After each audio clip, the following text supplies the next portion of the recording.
Voilà, bonjour. Nous voilà présents sur le web entre autres pour vous expliquer un petit peu l'histoire du modèle atomique. Alors tout d'abord, la chose qu'il faut savoir, c'est que le modèle actuel de l'atome, que vous avez notamment vu en classe de collège, à savoir un noyau chargé positif autour duquel tournent des électrons, eh bien cette modélisation de l'atome n'a pas toujours été la même. L'histoire commence en fait 5 siècles avant Jésus-Christ avec un philosophe grec du nom de Démocrite qui a une intuition. Il n'y a pas de microscope électronique à balayage au temps des Grecs, mais il a une intuition, à savoir que la matière est constituée de petites particules qu'on ne peut pas couper et qu'il va appeler atomos, atomes. Alors c'est une intuition, et cette intuition malheureusement va rester au placard durant des centaines et des centaines d'années. L'idée de Démocrite ne sera pas reprise, et durant de nombreux siècles, place sera laissée non pas aux scientifiques purs et durs, mais plutôt aux alchimistes, qui diront notamment que la matière est constituée des différents éléments, l'eau, l'air, la terre et le feu.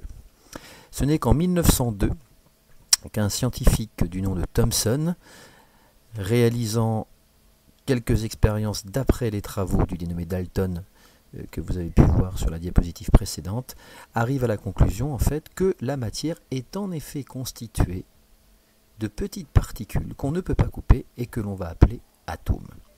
Alors pour Thomson, l'atome est un pudding. C'est quoi un pudding? C'est tout simplement un grand gâteau chargé positif, à l'intérieur duquel se trouvent des petites particules qu'il appelle électrons et qui sont chargés négatifs.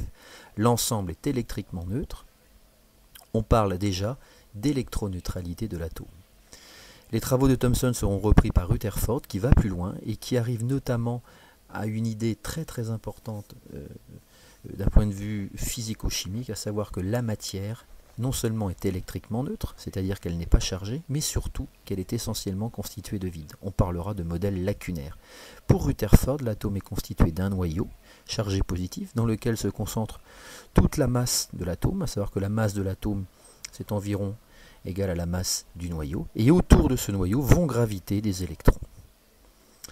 Bohr, en 1913, arrive à un schéma de l'atome, à une modélisation de l'atome un peu plus complexe, disant que l'atome est bien constitué d'un noyau chargé positif, qu'autour de ce noyau gravitent en effet des électrons, mais que ces électrons gravitent sur des orbites, sur des couches.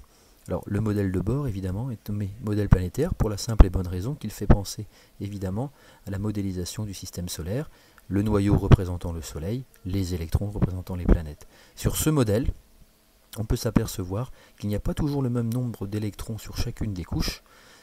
Il suffira de suivre les règles de remplissage, notamment des couches électroniques, pour savoir combien d'électrons maximum on peut mettre sur une couche. C'est ce modèle que nous allons étudier en classe de seconde.